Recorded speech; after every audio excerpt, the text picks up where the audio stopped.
नमस्कार, स्वागत है आपका एनडीटीवी इंडिया पर। शाम के 6 बज गए हैं। आपके साथ मैं हूं मीनाक्षी खंडवाल। तो न्यूज रूम से सवाल इंडिया का आपके लिए लेकर आए हैं, लेकिन उससे पहले यहाँ पर एक पर्दा आपको दिखाई दे रहा होगा।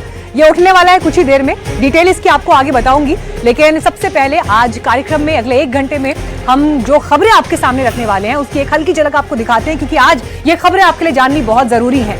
तो आज एक बड़ा सवाल उत्तर प्रदेश की राजनीति से निकल कर आएगा, लेकिन आपको एक तस्वीर हम ऐसी भी दिखाएंगे जिसे देखने के बाद आप भी पूछेंगे कि लेडी सिंघम का ऐसा अवतार कभी देखा है। उत्तर प्रदेश की पॉलिटिक्स की आज की बड़ी खबर यह है कि एक वक्त में जिस शख्स की वहां पर तूती बोला करती थी, आजम खान, जेल से बाहर आ गए हैं। लेकिन सवाल यह है कि आजम खान अब कौन सी पार्टी को आजमाएंगे, उनकी भविष्य की राह क्या होने वाली है, तो इस पर देंगे आपको जानकारी। तीसरा सवाल दिल्ली की रामलीला से जुड़ा है, जहां पूनम पांडे से मंदोदरी का किरदार वापस ले लिया गया है। लेकिन रामलीला में पूनम की इस हार का मतलब क्या है। और चौथा सवाल बिहार की राजनीति से, क्या कल पटना में कांग्रेस की सारी दुविधा दूर हो जाएगी, इस पर आपको ग्राउंड रिपोर्ट भी दिखाएंगे। लेकिन आइए बढ़ते हैं आगे, शुरुआत करते हैं आज उस खबर से जिसका जिक्र अभी मैंने थोड़ी देर पहले आपके सामने किया। देखिए, देश भर में शक्ति उपासना का पर्व चल रहा है। अलग अलग तरह से देश भर में लोग अपने अपने इष्ट आराध्य की साधना कर रहे हैं, शक्ति को पूजा जा रहा है। लेकिन जब बात कानून व्यवस्था की आती है, लॉ एंड ऑर्डर की आती है, तो ऐसे में पुलिस विभाग के भीतर भी एक महिला शक्ति काम करती है। लेकिन इस महिला शक्ति से जुड़ी, इस लेडी सिंघम से जुड़ी एक ऐसी तस्वीर आज सामने आ रही है जो एनकाउंटर से जुड़ी है। अब देखिए, यूं तो एनकाउंटर के मामले पर अलग तरह से सवाल जवाब होने लगते हैं, लेकिन आज की इस तस्वीर में कई निहितार्थ हैं। Sorry ma'am sorry.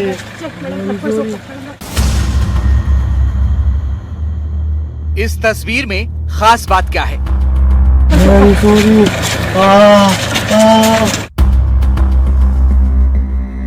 आपने यूपी में इसके पहले एनकाउंटर की कई तस्वीरें देखी होंगी, लेकिन इस बार एनकाउंटर किया है यूपी पुलिस की लेडी सिंघम ने। पुलिस की इस टीम में सारी की सारी महिलाएं ही हैं। अब नहीं करूँगा। तो अब क्यों किया था? सर अब नहीं करूँगा। पुलिस पे चलाएगा गोली? नहीं सर, मैम नहीं। क्यों चलाई थी पुलिस पे? मैम बचने के लिए चला दी थी मैम। नवरात्र के पहले ही दिन वर्दी वाली महिला शक्ति का दबंग अवतार सामने आया है गाजियाबाद में। एनकाउंटर के बाद जिस बदमाश को पकड़ा गया है, उसके खिलाफ जिले के अलग अलग थानों में 8 मुकदमे दर्ज थे। ये घटना गाजियाबाद के मेरठ तिराहे की है। बदमाश स्कूटी से सामने की तरफ से आ रहा होता है। महिला पुलिस की टीम उसे रुकने का इशारा करती है। इतने में बदमाश स्कूटी मोड़ता है, लेकिन फिसल कर गिर जाता है। गिरने के साथ ही बदमाश पुलिस पर फायरिंग करने लगता है। उसके बाद पुलिस की जवाबी कार्रवाई में बदमाश के पैर में गोली लग जाती है। पुलिस पे चलाएगा गोली? नहीं सर, मैम नहीं। क्यों चलाई थी पुलिस पे? मैम बचने के लिए चला दी थी मैम।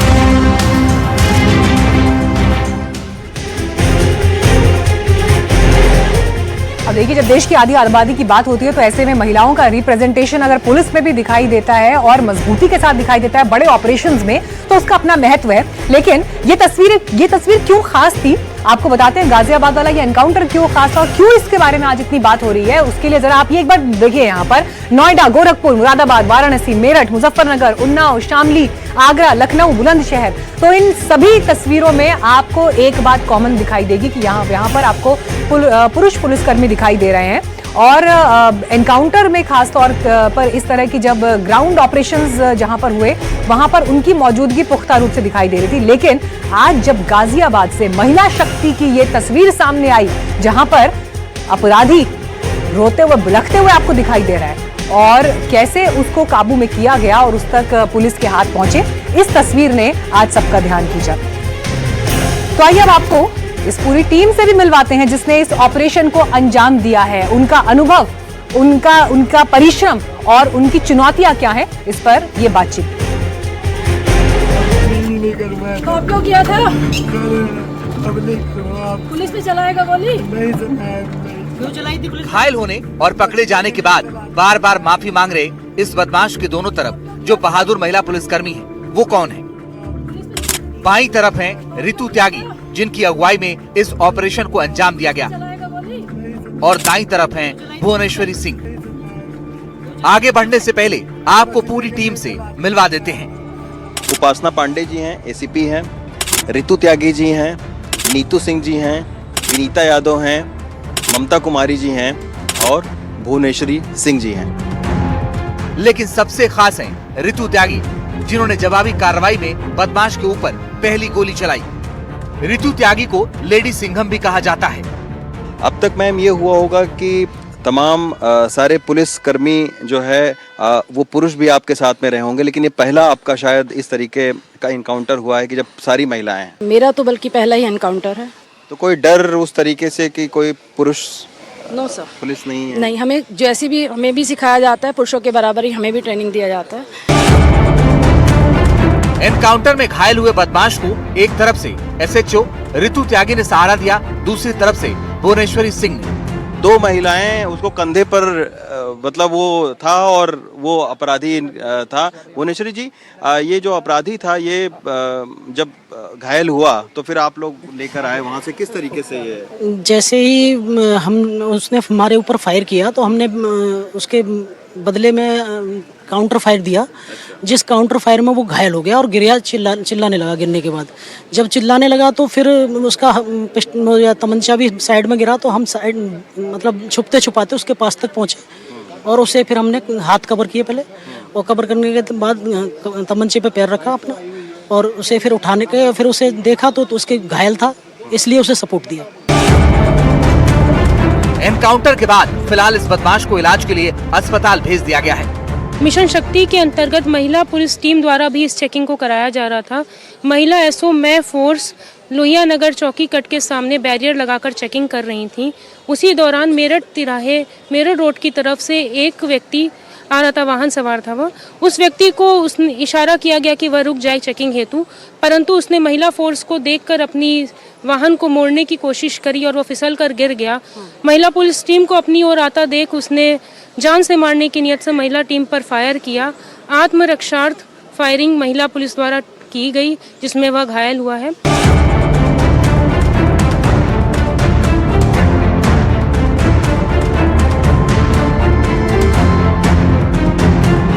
वो युवतियां जो पुलिस में आना चाहती हैं, जब इस तरह के एनकाउंटर्स में, जब देश भर में इस एनकाउंटर की चर्चा हो रही है, तो लगता है कि उनको और मोटिवेशन मिलेगा, और आप लोग हैं वो मोटिवेशन का। जी डेफिनेटली, अगर कोई भी फीमेल किसी भी फील्ड में अच्छा करती है तो डेफिनेटली और फीमेल्स जो उन्हें देखती हैं उन्हें अंदर से एक इंस्पिरेशन मिलेगी कि वो और अच्छा कर सकती हैं अलग अलग फील्ड्स में।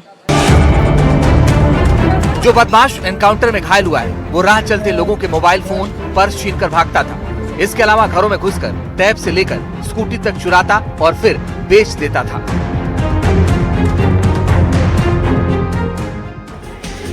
देखिए, पुलिस ऑफिसर मेल फीमेल, उनकी ट्रेनिंग में, उनके माइंडसेट में इसका कोई अंतर नहीं है, लेकिन हम लोग जब यकीनन इस तस्वीर को देखते हैं जहां पर वो एनकाउंटर में देख रहे हैं कि एक अपराधी किस तरह से सहारा लेकर पुलिस कर्मियों का और उसके बाद उसे आगे ले जाया जा रहा है, तो ये तस्वीर जरूर चौंकाती है।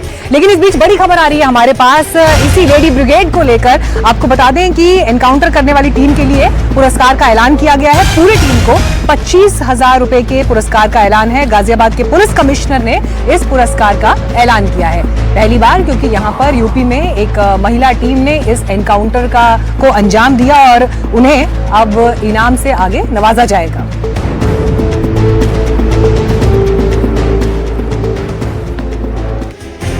और उत्तर प्रदेश से आपको अगली खबर बताते हैं, जहां पर मुख्यमंत्री योगी आदित्यनाथ एक वर्कशॉप में पहुंचे, लेकिन यहाँ पर जो उन्होंने बयान दिया वो इस वक्त सुर्खियां बटोर रहा है।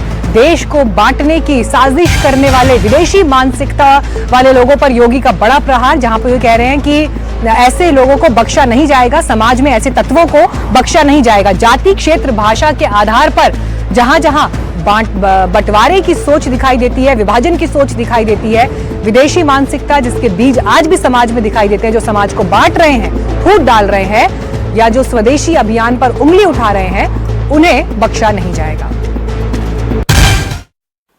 कहते हैं भारत पे जब इस्लाम ने पहला हमला किया था, उस समय भारत की आबादी यानी उसके बाद भी सन 1100 तक भारत के अंदर हिंदुओं की आबादी 60 करोड़ थी, 60 करोड़।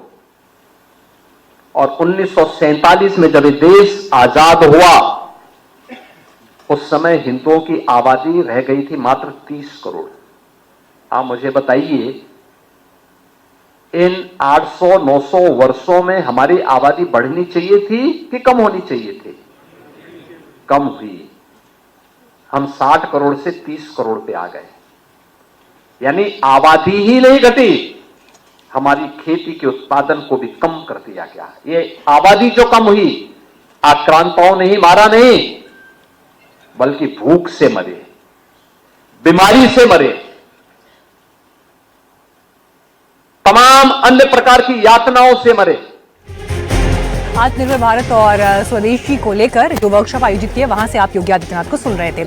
उत्तर प्रदेश की राजनीति का एक बड़ा चेहरा आजम खान, जिनके इर्द गिर्द यूपी की पॉलिटिक्स एक वक्त में घूमती रही है, खास तौर पर मुस्लिम वोट बैंक से जुड़ी हुई पॉलिटिक्स, वो जेल से बाहर आ गए हैं, रिहा हो गए हैं। समर्थकों में जोश उत्साह दिख रहा था। अखिलेश यादव ने भी खुशी जताई, लेकिन इन सब के बीच सवाल ये बना हुआ है कि आगे की राह आखिर होगी क्या?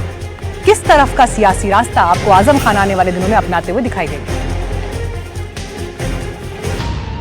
सियासत की आदत है कि वो दो साथियों को अलग करती है तो कभी एक भी करती है। ये सियासत ही है जो परिवारों को तोड़ती है और गैरों को सियासी मुनाफे के लिए जोड़ती है। आप सोच रहे होंगे कि आखिर बात क्या है। खबर यह है कि आजम खान 23 महीने के बाद जेल से बाहर आए। एक साथ कई मुकदमे झेल रहे आजम खान के लिए ये महीना बड़ी राहत लेकर आया। आजम खान बाहर तो आ गए, लेकिन उनको लेकर कई सवाल खड़े हो रहे हैं। सवाल बताएंगे, लेकिन उनके जेल से छूटने पर अखिलेश यादव ने क्या कुछ कहा, पहले आपको ये सुनाते हैं।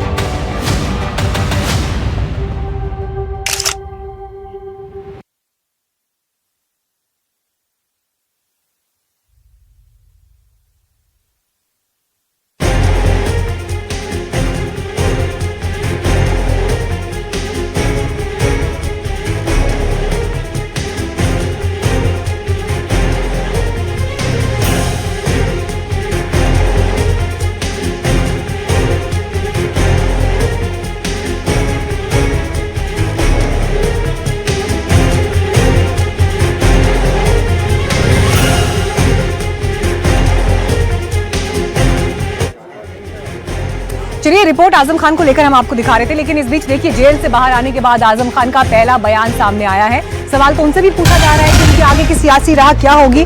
तो सपा छोड़ने के सवाल पर आजम खान बोले, जो अनुमान लगा रहे हैं वही बताएंगे। 5 साल से राजनीति से बिल्कुल दूर हूं, पता नहीं बाहर की दुनिया में क्या हो रहा है। लेकिन देखिए, शब्दों के जादूगर आजम खान भी है। इतने सालों की राजनीति है तो नपा-तुला बयान दिया है, लेकिन सवाल यह बना हुआ है कि आजम खान यूपी की राजनीति में अब कितने रेलेवेंट बचे हैं और उनकी रेलेवेंस आज के दौर की उत्तर प्रदेश की राजनीति में उनकी रेलेवेंस क्या बची है, जगह क्या बची है, देखना होगा। लेकिन अभी बड़ा नपा-तुला सा सदा हुआ बयान दिया, ज्यादा कुछ भविष्य के बारे में उन्होंने नहीं कहा। बहुत शुक्रिया, सबका बहुत शुक्रिया, बहुत सी दुआएं उनके लिए। देखिए, ये तो वही लोग बताएंगे जो एक्सप्लेनेशन, वो क्या कहा आपने, जो लोग अनुमान लगा रहे हैं वही लोग बता पाएंगे। मैं तो कि जेल में किसी से मुलाकात नहीं होती थी, फ़ोन करने की भी मुझे इजाज़त नहीं थी, कोई राब्ता हो ही नहीं पाता था किसी से। तो 2 साल ये और 3 साल पहले 5 साल तो मैं बिल्कुल आउट ऑफ टच रहा, जानता ही नहीं बाहर की दुनिया है क्या। कि बदला तो वहाँ होता है जहाँ मैंने किसी के साथ बुरा किया हो। मैंने तो दुश्मनों के साथ भी बहुत अच्छा सलूक किया। पूरी सरकार में कोई ये कह ही नहीं सकते कि मेरे कलम से किसी के साथ नाइंसाफी हुई हो। अब देखिए, आजम खान ये कह रहे हैं कि अभी तो बाहर की दुनिया के बारे में कुछ मालूम नहीं है, खबरें जुटाएंगे, मालूम करेंगे, लेकिन बाहर आ गए हैं जेल से, तो पॉलिटिकल रिएक्शंस भी अब इस पे आना स्वाभाविक है। आपको बता दें, अखिलेश समेत तमाम विपक्षी दल ये कहते रहे हैं कि बीजेपी ने उन्हें साजिश के तहत जेल भेजा, लेकिन अब जेल से जब बाहर आए हैं तो बीजेपी ने इस पर कैसे रिएक्ट किया, देखिए। कि माननीय न्यायालय का निर्णय का हम सब सम्मान करते हैं और हर स्थिति में प्रदेश में कानून का राज स्थापित है। बीजेपी का इसमें कोई लेना देना नहीं है। भारतीय जनता पार्टी ने ना उनको जेल में भिजवाया, ना उनको जेल से छुड़ाने का काम बीजेपी का है। ये कोर्ट का प्रोसीडिंग है, कोर्ट के तहत चलने दें।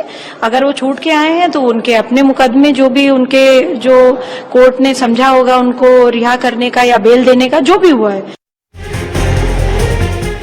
तो ये तो राजनीति की दुनिया की बात थी, लेकिन यूपी के अलग अलग शहरों में किस तरह के बवाल की स्थिति दिखाई दी वो हमने आपके नक्शे पर यहाँ हाईलाइट भी किया। लेकिन अब ये सिर्फ उत्तर प्रदेश तक बात सीमित नहीं है।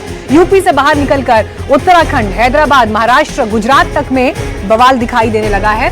आई लव मोहम्मद के पोस्टर से जो एक विवाद की सूरत शुरू हुई, उसका इम्पैक्ट देश के 6 राज्य और 16 शहरों में दिखाई दे रहा है। ये सवाल इसलिए क्योंकि कानपुर से शुरू हुआ ये विवाद प्रदर्शन अब देश के 6 राज्यों में फैल गया और धीरे धीरे ये बढ़ता ही जा रहा है। सवाल अब यहां से ये है बड़ा कि आखिर ये संग्राम कहां जाकर रुकेगा।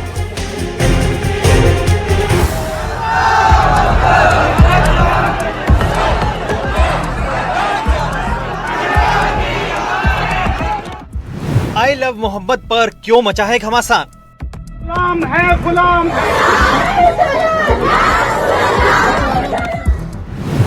देश के कई शहर, क्या ये साजिश वाला जहर?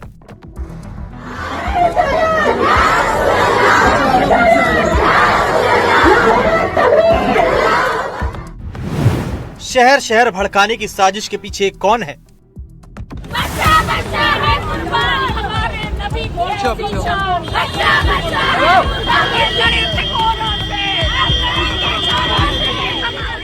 उत्तर प्रदेश के कानपुर से शुरू हुआ बवाल थमने का नाम नहीं ले रहा है। शहर दर शहर प्रदर्शन बढ़ते जा रहे हैं। विशेष समुदाय के लोग पोस्टर, बैनर लेकर सड़कों पर उतरे हैं। जगह जगह हंगामा है, बवाल है, हिंसा है। आगे बढ़े उससे पहले आपको देश के 5 शहरों की तस्वीरें दिखाते हैं। तस्वीरें एमपी के इंदौर, तेलंगाना के हैदराबाद, गुजरात के गोधरा, महाराष्ट्र के लातूर और अहमदनगर की हैं।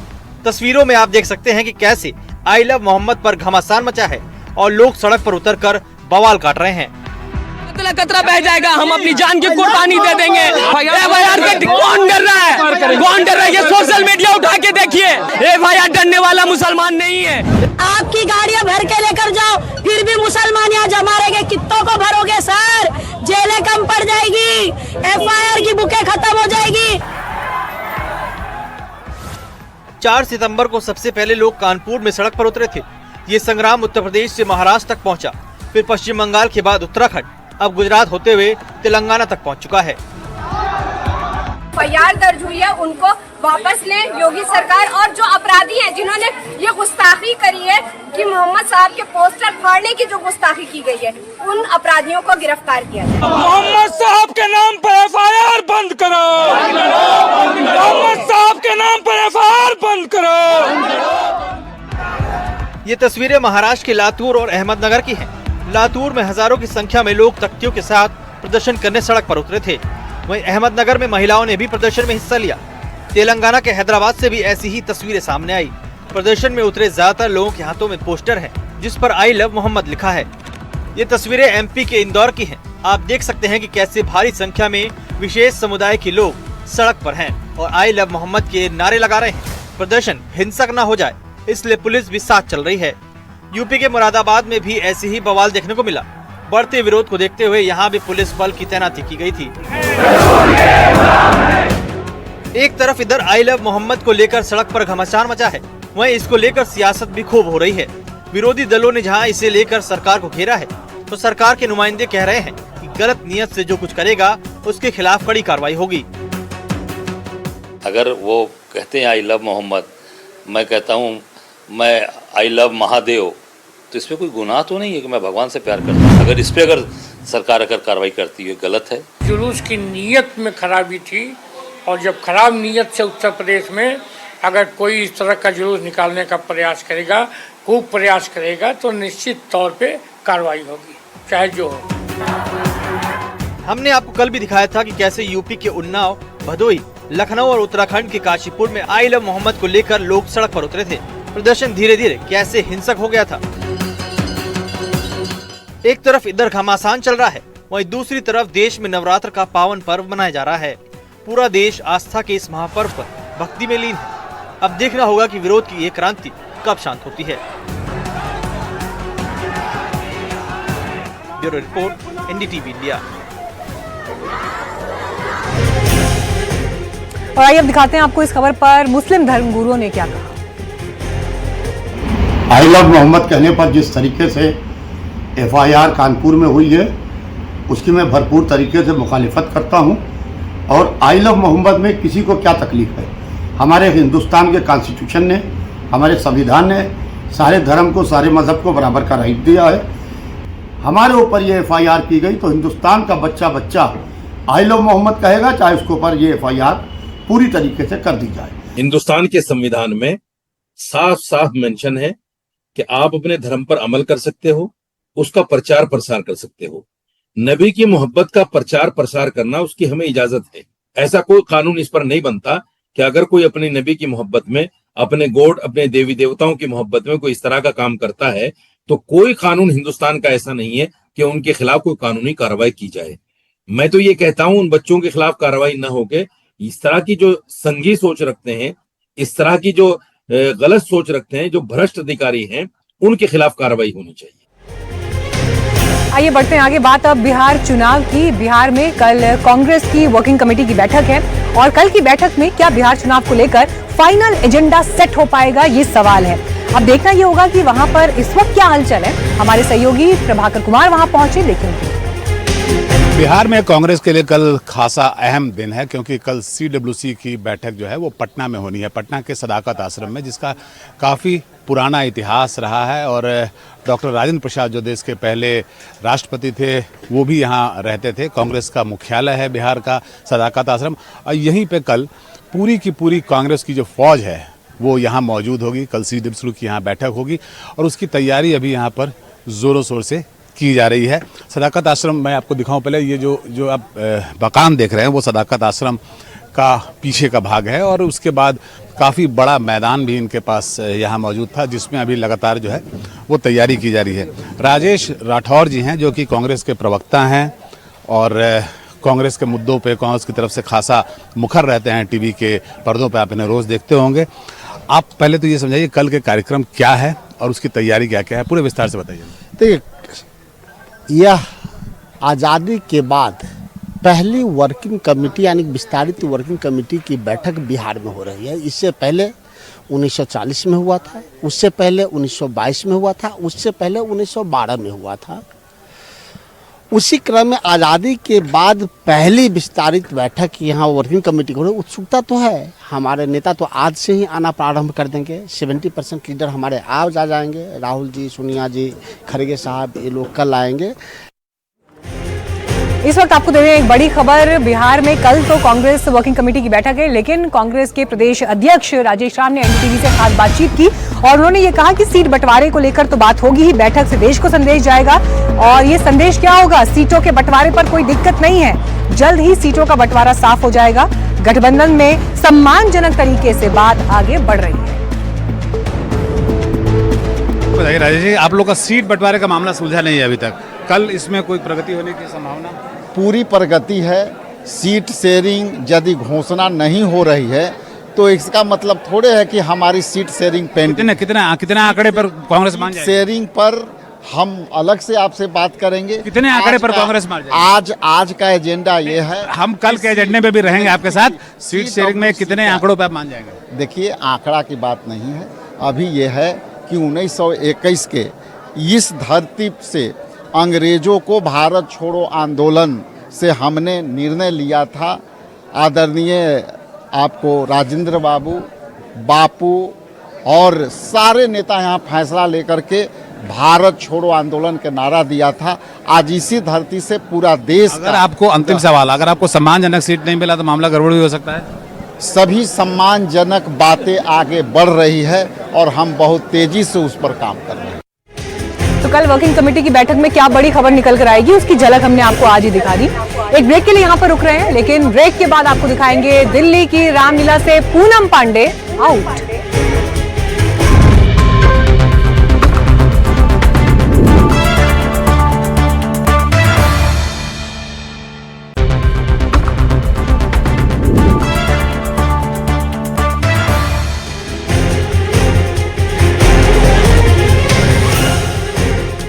और आइए बढ़ते हैं आगे। इस वक्त आपको बड़ी खबर बताते हैं दिल्ली से, जहां पर रामलीला के मंचन से एक बड़ा अपडेट आ रहा है। पूनम पांडे को रामलीला से बाहर कर दिया गया है। मंदोदरी का किरदार निभाना था, लेकिन बीजेपी, वीएचपी, हिंदू संगठनों के बढ़ते दबाव और आलोचना के बाद आखिरकार रामलीला लव कुश रामलीला कमेटी ने यह फैसला किया कि पूनम पांडे अब उस किरदार का हिस्सा नहीं होंगी, रामलीला के मंचन का हिस्सा नहीं होंगी।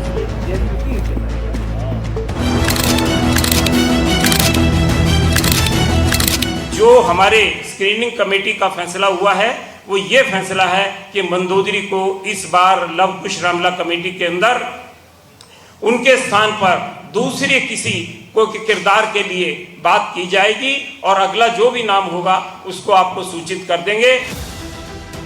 और इसी के साथ पूनम पांडे दिल्ली के लव कुश रामलीला कमेटी की तरफ से आयोजित रामलीला से बाहर हो गई। 4 दिनों से जारी सियासी घमासान पर विराम लग गया। जो लोग विरोध कर रहे थे उनकी मांग पूरी हो गई। भारी विरोध के चलते रामलीला कमेटी को अपना फैसला वापस लेना पड़ा। अब मंदोदरी के किरदार के लिए नए कलाकार का चयन किया जाएगा। इसको लेकर लव कुश रामलीला कमेटी के अध्यक्ष अर्जुन कुमार ने और क्या कुछ कहा, आपको सुनवाते हैं। जन भावनाओं को ध्यान में रखते हुए लव कुश रामलीला कमेटी की स्क्रीनिंग कमेटी ने ये निर्णय लिया है कि इस वर्ष पूनम पांडे लव कुश रामलीला कमेटी में मंदोदरी का किरदार नहीं करेंगे। क्या आपने पूनम पांडे को इन्फॉर्म कर दिया है कि आप ये रोल नहीं करने वाली हैं? ये अभी स्क्रीनिंग कमेटी का फैसला अभी हुआ है, इस प्रेस वार्ता के बाद उनको इन्फॉर्म किया जाएगा। दरअसल जब से मंदोदरी के किरदार के लिए पूनम पांडे का चयन हुआ तब से विरोध के सुर लगातार उठ रहे थे। पहले तो साधु संतों ने आपत्ति जताई, फिर बीजेपी भी दो खेमे में बटी नजर आई। विरोध के सुर तेज होते जा रहे थे। जब कमेटी को लगा कि बवाल ज्यादा बढ़ सकता है तो अपने कदम वापस खींचे और पूनम पांडे को मंदोदरी के रोल से बाहर कर दिया। धर्म गुरु जो हैं वो बटे हुए हैं। आधे धर्म गुरुओं ने कहा कि करें, एक कलाकार है और कलाकार को मौका मिलना चाहिए, लेकिन आधे धर्म गुरु ये कहते हैं कि रामलीला में ऐसे लोग नहीं आने चाहिए। हमारा ये मानना है कि समाज के अंदर किसी का अतीत कुछ भी रहा, अगर आज प्रभु राम के मंच के ऊपर आकर मर्यादा के अंदर रहकर अगर कोई भी कलाकार नीति के खिलाफ रावण के बताकर और उसका रास्ता चेंज कराकर एक पॉजिटिव रोल करता है तो उसे करना चाहिए। दरअसल पूनम पांडे के रोल को लेकर जो सवाल उठ रहे थे वो है पूनम की बोल्ड इमेज। पूनम इसी को लेकर लगातार सुर्खियों में रहती है। ऐसे में सवाल उठे कि पूनम को मंदोदरी का किरदार देने से धार्मिक भावनाएं आहत होंगी। कास्टिंग टीम पर चयन को लेकर निशाना साधा गया। कुछ तो मर्यादा का पालन करिए। जिन कलाकारों को आप ले रहे हैं उनका इतिहास, भूगोल, उनका आचरण क्या है, क्योंकि लोग देखते हैं, लोग सोचते हैं। ऐसा नहीं है कि इस सोशल मीडिया के युग में जो है लोग ये नहीं जान पाते कि उसका इतिहास, भूगोल क्या है। जब पूनम को लेकर लगातार विरोध हो रहे थे तो पूनम चुप रही। कल सोशल मीडिया पर सामने आई और कहा कि वो इस बार नवरात्र का उपवास रख रही हैं। पूनम ने विवाद को शांत करने की कोशिश की, लेकिन हिंदू संगठन उनके इस रोल को स्वीकार करने को तैयार नहीं थे। पूनम ने क्या कुछ कहा था, सुनवाते हैं। मैंने ये भी डिसाइड किया है कि मैं जो हमारी नवरात्रि कल से शुरू हो रही है इसमें मैं 9 दिन का फास्ट रखने का प्लान कर रही हूँ, जिसमें मेरा तन, मेरा मन और भी ज़्यादा क्लेंस रहे और मैं एक खूबसूरत सा किरदार बखूबी निभा सकूँ। लव कुश रामलीला कमेटी के अध्यक्ष अर्जुन कुमार के बयान ने इस पूरे विवाद को शांत कर दिया है। अब देखना होगा कि मंदोदरी के रोल के लिए समिति किसका चयन करती है। Bureau report, NDTV India. देश भर में धूमधाम से नवरात्रि मनाई जा रही है और इस बीच दिल्ली सरकार ने नवरात्र को लेकर बड़ा फैसला किया है। फैसला ये कि धार्मिक आयोजनों में लाउड स्पीकर बजाने की समय सीमा रात 10 बजे से बढ़ाकर 12 बजे कर दी गई है। ये छूट 22 सितंबर से 3 अक्टूबर तक लागू रहेगी। इस पर सीएम रेखा गुप्ता ने क्या कहा, सुनिए।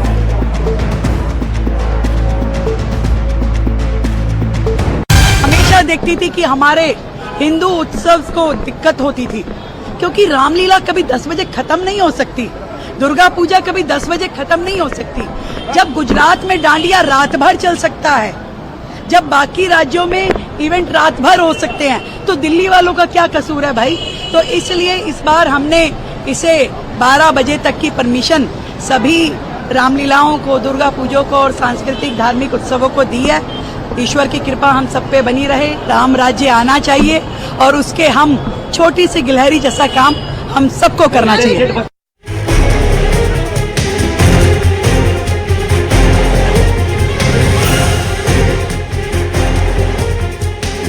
अगले महीने बिहार विधानसभा चुनाव का ऐलान हो सकता है और इस चुनाव में बीजेपी की रणनीति क्या होगी, क्यों कहा जा रहा है कि इस चुनाव में बीजेपी का बहुत कुछ दांव पर है। केंद्रीय मंत्री धर्मेंद्र प्रधान से हमारी सहयोगी मनोज अग्रवाल ने बातचीत। कैसे हैं आप? क्योंकि अब नवरात्र की शुरुआत हो रही है और उसके साथ नए जीएसटी स्लैब की भी शुरुआत हो रही है। शिक्षा के ऊपर इसका क्या असर पड़ेगा? मनोज्ञा जी, आपको नवरात्र की शुभेच्छा। माननीय प्रधानमंत्री जी ने कुछ दिन पहले कहा था इस बार दीपावली की दुगनी उत्साह होगी, दशहरा से दीपावली तक दुगनी उत्साह होगी। इसको सही ठहराते हुए पिछले दिनों में जीएसटी काउंसिल ने एक अद्भुतपूर्व निर्णय किया। प्रधानमंत्री नरेंद्र मोदी जी की सरकार एक सुधारवादी सरकार है। कंटिन्यूअस रिफॉर्म उनकी एक प्रायोरिटी का विषय है, अति प्रिय विषय है। उन्होंने 2012-13 से लोगों के सामने कहना शुरू किया था, हमें लोगों की ज़िंदगी से सरकार को निकालनी है, सरकार की इम्पैक्ट को कम करनी है। इसलिए उन्होंने कहा था मिनिमम गवर्नमेंट मैक्सिमम गवर्नेंस। ये केवल एक नारा नहीं था, इसको हर एक क्षेत्र में जमीन पे उतारने की उन्होंने ठोस रणनीति बनाई। लोगों को सबसे दिक्कत होती है अपने खर्चे के ऊपर, अपने आमदनी के ऊपर, उस आमदनी के हिसाब से उनको कम खर्चा करना पड़े। ये उनकी एक, कोई भी सामान्य लोगों की, कोई भी नागरिकों की ये एक मन की अपेक्षा रहता है। इसी विषय को, इसी अपेक्षा को ध्यान में रखते हुए प्रधानमंत्री जी ने जीएसटी देश में लाया। उसकी जीएसटी की पहले क्या स्थिति था? जीएसटी के पहले अनेक राज्यों में अनेक प्रकार की टैक्स रिजिम थी। इसको सबको इकट्ठा किया गया, एक गुड्स एंड सर्विस टैक्सेस को एक यूनिफॉर्मिटी की ओर लेके आया गया। कई प्रकार की रिफॉर्म किया गया, कई प्रकार की सरलीकरण किया गया। उसी एक 7 साल के अनुभव हो गई। प्रधानमंत्री जी के नेतृत्व, एक मैंने कहा कि सुधारवादी नेतृत्व, कोई विषय में अटकते नहीं है।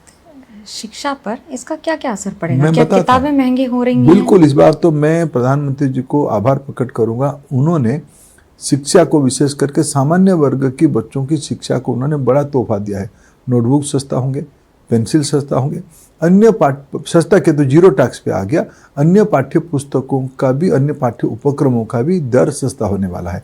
इसकी जो हमारे देश की सामान्य वर्ग की बच्चों की पढ़ाई की खर्चा उसमें से घटने वाला है। और जब हम बात कर रहे हैं इस समय, तो आप क्योंकि बिहार के प्रभारी भी रहे हैं अपने पिछले वर्षों में, एक सवाल तो बनता है कि बिहार में अभी चुनाव होने वाले हैं, तो नीतीश कुमार वर्तमान मुख्यमंत्री मजबूरी है या मजबूती है बीजेपी की? हमारी प्रमुख स्तंभ है। पिछले 2005 से एक प्रकार, हमने 5 में भी एक बार सरकार बनाई थी, आज 25 हो गया। पिछले 15 साल में हमने निरंतर सरकार की दायित्व हमने लिया है। हमारी उस सरकार की, उस सेवा की एक प्रमुख स्तंभ है वहाँ के लोकप्रिय जननेता माननीय श्री नीतीश कुमार जी। वो हमारे नेता है, एनडीए के वो नेता है। जब हम बात कर रहे हैं महाराष्ट्र में, हमने देखा कि जेडीयू, क्या महाराष्ट्र जैसा कुछ होगा बिहार में कभी, कि जब भारतीय जनता पार्टी खुद अपनी सरकार बना लेगी मजबूती से, या अलायंस के साथ? सरकार है मनोज्ञा जी, भारतीय जनता पार्टी की ही सरकार है। एनडीए की, उसका नाम है वहाँ एनडीए। एनडीए हमारे एक राष्ट्रीय मंच है। बिहार में हमारे नेता श्री नीतीश कुमार जी हैं। लेकिन जीत का कितना भरोसा है? क्योंकि इस बार तो अब निश्चित मनोज्ञा जी, मैं बिहार को चप्पे चप्पे से जानता हूँ। बिहार में भारतीय जनता पार्टी और एनडीए की जीत 100%। कितनी सीट ला रहे हैं? वो तो मैं ज्योतिषी नहीं हूँ। हमारी मेहनत पे काम आएगा, हमारी रणनीति पे काम आएगा। रणनीति और मेहनत दोनों अपने हाथ में है। मेहनत हमारे हाथ में, हमारे कार्यकर्ताओं के हाथ में है, रणनीति तो रणनीति होती है। तो मंत्री यहाँ पर अपनी प्रचंड जीत का दावा कर रहे हैं, लेकिन आपको बिहार की जमीन पर ले चलते हैं। दरभंगा से देखिए मनोरंजन भारती की रिपोर्ट।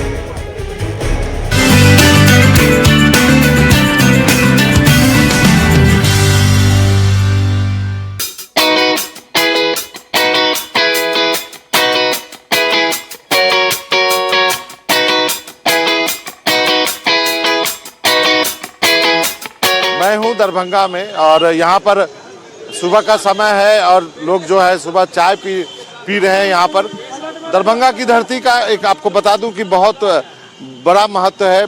बिहार का कल्चरल कैपिटल दरभंगा को बोला जाता है। दरभंगा महाराज के वजह से यहाँ की बहुत चर्चा होती है। बात करते हैं यहाँ के स्थानीय लोगों से, जानते हैं कि दरभंगा का मिजाज क्या कहता है इस विधानसभा चुनाव में। सबसे पहले मैं आप सबको नमस्कार है, मैं एनडीटीवी से आया हूँ। हमारे स्थानीय प्रतिनिधि है प्रमोद जी। प्रमोद जी, दरभंगा के बारे में 2 लाइन में बताइए, जैसे बोलता ना कि 10 सेकंड है आपके पास। सर, दरभंगा का पहचान पहले बताया गया था कि पग पग पोखर, माछ मखान, मधुर बोली, मुस्की मुखपान।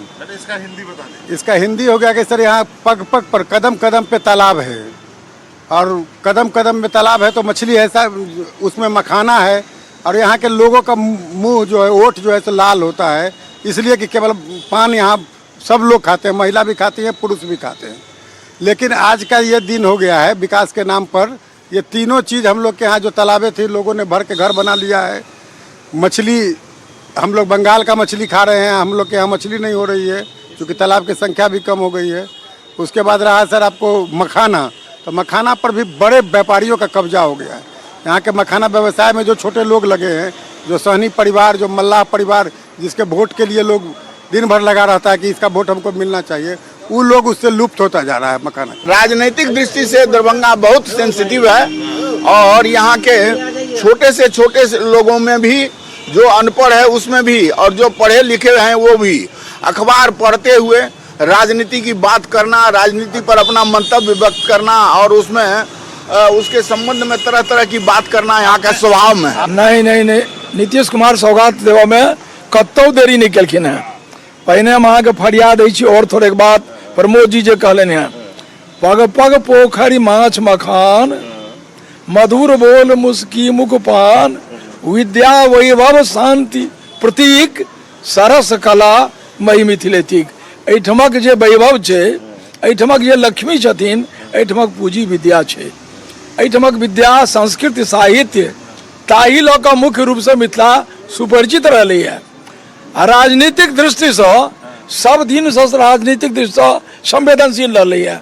बच्चा बच्चा पेपर पढ़ै छै, अहाँके न्यूज देखैया, अखन ओकरा पूछियो बच्चा से तो कहि देत 125 यूनिट बिजली फ्री भऽ गेलै, 1100 रुपया सम्मान वाला राशि आबऽ लगलै।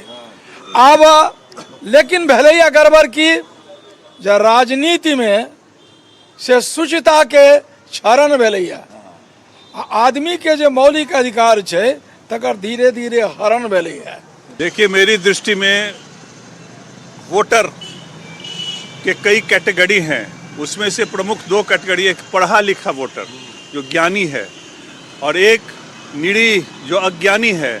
अज्ञानी को लॉलीपॉप चाहिए, और हाथों हाथ लॉलीपॉप दे दिया, अज्ञानी खुश, और एक तरफ आंधी तूफान के तरह बूथ पे आ गया, वोट दे दिया। जबकि प्रबुद्ध वर्ग भविष्य की चिंता करता है। जैसे लोग कहते हैं कि ये politician thinks about the next election, but A statesman thinks about the next generation. So is the case of literate and illiterate persons. तो अखबार में क्या विज्ञापित किया गया? मिथिला में एक कहावत है, अनकर सरवा अनकर घी, में भतनी बाप के बिगड़ल की। मतलब धन अगर दूसरे का लग रहा है तो अपना क्या जाता है। ओम इदम घृतम भगवते श्री विष्णवे नमः। तो अखबार में जो